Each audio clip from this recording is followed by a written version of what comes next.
AVM online classes में आपका स्वागत व अभिनंदन। आगे आपका लेसन है ऊष्मा।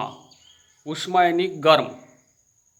अध्याय 3 में आप पढ़ चुके हैं कि ऊनी वस्त्र जांतव रेशों से बनाए जाते हैं। इसके अगले वाले लेसन में आप पढ़ चुके हो कि ऊनी वस्त्र हैं वो जांतव रेशों से बनाए जाते हैं।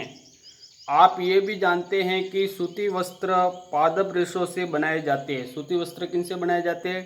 पादप रेशों से बनाए जाते हैं। हम शीतकाल में ऊनी वस्त्र पहनते हैं। हम सभी जब शीतकाल यानी ठंडी का मौसम आएगा, सर्दी का मौसम आता है, तो हम सभी ऊनी वस्त्र पहनते हैं जो हमें गर्म रखते हैं, जो हमारे शरीर को क्या रखते हैं? गर्म रखते हैं। जब मौसम गर्म होता है तब हम हल्के रंग के सूती वस्त्र पहनना पसंद करते हैं। जब ये मौसम सर्दी के बाद में गर्मी का आ जाता है तो हम कौन से वस्त्र पहनना पसंद करते हैं? सूती वस्त्र हल्के। ये हमें ठंडक का अनुभव कराते हैं। ये हमको ठंडक का अनुभव कराते हैं। आप ये जानने के लिए अवश्य उत्सुक होंगे कि किसी विशेष ऋतु के लिए विशेष प्रकार के वस्त्र ये क्यों उपयुक्त होते हैं। आपके अंदर ये जरूर प्रश्न पैदा हो रहा होगा या उत्सुकता होगी कि आप विशेष ऋतु में विशेष प्रकार के वस्त्र क्यों पहने जाते हैं। तो गर्मी में हम जब सूती वस्त्र पहनते हैं तो हमारे शरीर को ठंडक मिलती है, और जब हम ठंडी में ऊनी वस्त्रों को पहनते हैं तो हमारे शरीर को ऊनी वस्त्र हीट देते हैं, यानी गर्मी देते हैं, जिससे हमको ठंड कम लगती है। शीतकाल में आप घर के अंदर ठंड का अनुभव करते हैं। शीतकाल में आप जब घर के अंदर होते तब भी आपको ठंड का अनुभव होता है। यदि आप बाहर धूप में आ जाए तो गर्मी का अनुभव करते हैं। जैसे ही हम शीतकाल में घर के अंदर होते हैं तो हमको ठंड का महसूस होती है, और जैसे ही हम धूप के अंदर बाहर आ जाए तो हमको धीरे धीरे गर्मी महसूस होती है। ग्रीष्म काल में तो आप घर के अंदर भी गर्मी का अनुभव करते हैं। ग्रीष्म काल के अंदर तो आप घर के अंदर हो तो गर्मी का अनुभव करते ही है। जैसे अभी ये ऋतु चल रही है, इसी के अंदर यदि फैन लाइट चली जाती है और कूलर या फैन बंद हो जाता है तो हम अंदर नहीं बैठ पाते। हम ये कैसे जान पाते हैं कि कोई वस्तु गर्म है? अब ये अपने लिए प्रश्न है कि हम ये कैसे जान पा लेते हैं कि कोई वस्तु गर्म है अथवा ठंडी है। हम कैसे पता लगाते हैं कि कोई वस्तु कितनी गर्म अथवा कितनी ठंडी है, यानी उसकी कितना तो गर्म है वस्तु और कितनी ठंडू है, इसका पता हम कैसे लगाएंगे। इस अध्याय में हम इस प्रकार के कुछ प्रश्नों का उत्तर जानने का प्रयास करेंगे।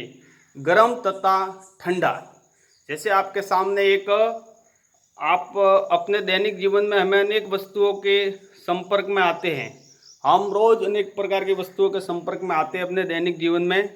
इनमें से कुछ गर्म है और कुछ ठंडी। कुछ गर्म होती है, कुछ ठंडी होती है। जैसे चाय, जो चाय पीते हैं हम सुबह उठ के, वो गर्म होती है, तथा बर्फ़ होती है। अभी जैसे हम फ्रिज का पानी पीते हैं उसके अंदर बर्फ़ भी होती है, वो ठंडी होती है। तो सारणी आपके सामने दी गई है 4.1 में सामान्य उपयोगी वस्तुओं की सूची दी गई है। इस सूची में कुछ और नाम जोड़िए। इन वस्तुओं को गर्म या ठंडी के रूप में चिन्हित कीजिए। तो हम देखते हैं कि कुछ वस्तुएं ठंडी है जबकि कुछ वस्तुएं गर्म है। आप ये भी जानते हैं कि कुछ वस्तुएं दूसरी वस्तुओं की अपेक्षा अधिक गर्म होती है, जबकि कुछ वस्तुएं दूसरी की अपेक्षा अधिक ठंडी होती हैं।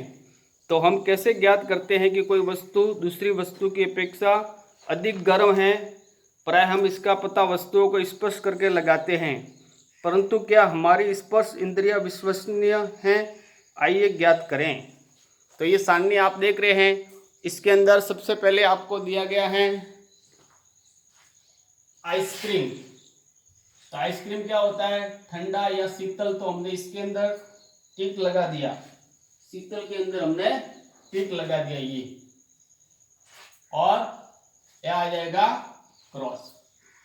इसी प्रकार से चाय के चम्मच में रखी चम्मच, चाय कैसी होती है? गर्म होती है, ये ठंडी नहीं होगी और ये गुनगुना या गर्म होगा। फिर है फलों का रस। तो फलों का रस क्या होगा? ठंडा होगा। फलों का रस ठंडा होता है। इसी प्रकार से तलने के लिए उपयुक्त किसी बर्तन की हथी, जो हम किसी वस्तु को तलते, जैसे पूरी है, भुजिया है, तो वो कैसा होगा? ठंडा, गरम नहीं होगा, नहीं तो हम पकड़ ही नहीं पाएंगे, ठंडा होगा इसीलिए उसको हम पकड़ पाएंगे। तो ये सब अपने एक है। इसके आगे आप और सूची बना सकते हो वस्तुओं का नाम लिखते हुए, ठंडी होती है, शीतल होती है, या गुनगुना या गर्म हो सकता है। इस प्रकार की अनेक वस्तुओं की आप सूची बना सकते हैं। एक हम क्रियाकलाप करके देखेंगे 4.1। ये 4.13 वाला है, ये क्रियाकलाप है। हम इसके अंदर तीन बर्तन लेंगे जिसका नाम रखेंगे ए, बी व सी। ए में हम ठंडा पानी लेंगे जो बिल्कुल एकदम बर्फ जैसा ठंडा हो, और बी में हम गर्म पानी लेंगे जो गर्म हो, जिसके अंदर से भाप निकलती हो या गुनगुना हो। गुनगुना जिसके अंदर हम उंगली या हाथ डाल सकते हैं, जिसको स्पर्श कर सकते हैं। फिर तीसरा, इन दोनों को मिलाकर आधा गर्म पानी आधा ठंडा पानी, कुछ ठंडा कुछ गर्म पानी मिलाकर एक में लेते हैं। अब हमको इसको स्पर्श ज्ञानेंद्रिय द्वारा इसको अवलोकन करते हैं कि इसके अंदर क्या है और हम कैसा अनुभव कर रहे हैं। तो इसके लिए हम क्या करेंगे, 3 पात्र अथवा बर्तन लीजिए, इनका नामांकन कर लिया ए, बी व सी। इन तीनों के अंदर कौन कौन सा पानी है लिखा हुआ ही है, और मैंने आपको बता भी दिया है। ठंडा पानी, बी में गर्म पानी, और सी में क्या लेते, कुछ ठंडा और कुछ गर्म पानी मिलाकर पात्र सी में डालिए। अब अपने बाएं हाथ को पात्र ए में तथा दाहिने हाथ को पात्र बी में डालिए। अब बाएं हाथ को तो इसके अंदर डालना है और दायां हाथ इसके अंदर डालना है। दोनों के अंदर अपने को हाथ डालना है। हाथ को पात्र ए में तथा दाहिने हाथ को पात्र बी में डालिए। दोनों हाथों को 2-3 मिनट तक पात्रों में डूबे रहने दीजिए। अब 2 या 3 मिनट तक इसके अंदर अपने एक हाथ इसके अंदर एक हाथ इसके अंदर डाल के रखना, और 2-3 मिनट तक ऐसे डुबो के रखना। अब दोनों हाथों को एक साथ पात्र सी में डुबोकर, क्या दोनों हाथों को एक जैसा अनुभव होता है? अब दोनों हाथों को एक साथ निकाल के सी में डालना, तो हमको क्या अनुभव होता है दोनों हाथों के ऊपर। जैसे ए में डालेंगे वो एकदम ठंडा हाथ हो जाएगा, बी में डालेंगे वो एकदम गर्म हाथ हो जाएगा। फिर गुनगुने वाले पानी में हम दोनों हाथ डालेंगे तो जो ठंडा वाला है ना वो धीरे धीरे गर्म होगा, जबकि जो गर्म है ना वो ठंडा हो जाएगा उसके अंदर, क्योंकि वो गुनगुना पानी है थोड़ा। एक जैसा अनुभव होता है? कभी नहीं, एक जैसा अनुभव नहीं होगा।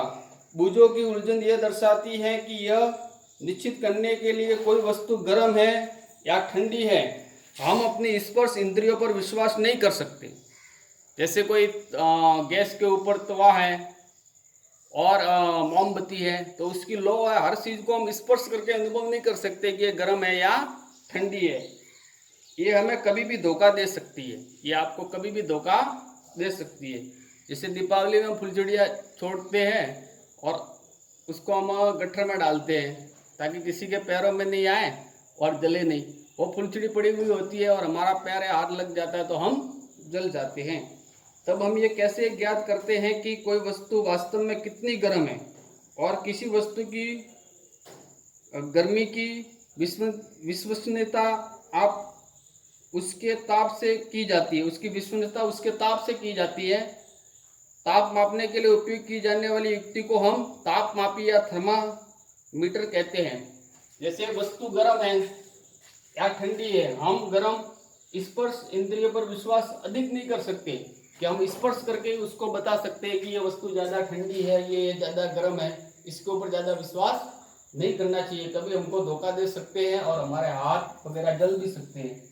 विश्वसनीयता माप उसके ताप से की जाती है, उसके ताप के अनुसार। तो उसका ताप कितने सेल्सियस डिग्री तक है तो वो हम तापमापी या थर्मामीटर से ही नाप सकते हैं। इसके ऊपर हम पूरा उसका तापक्रम एकदम परफेक्ट निकाल सकते हैं।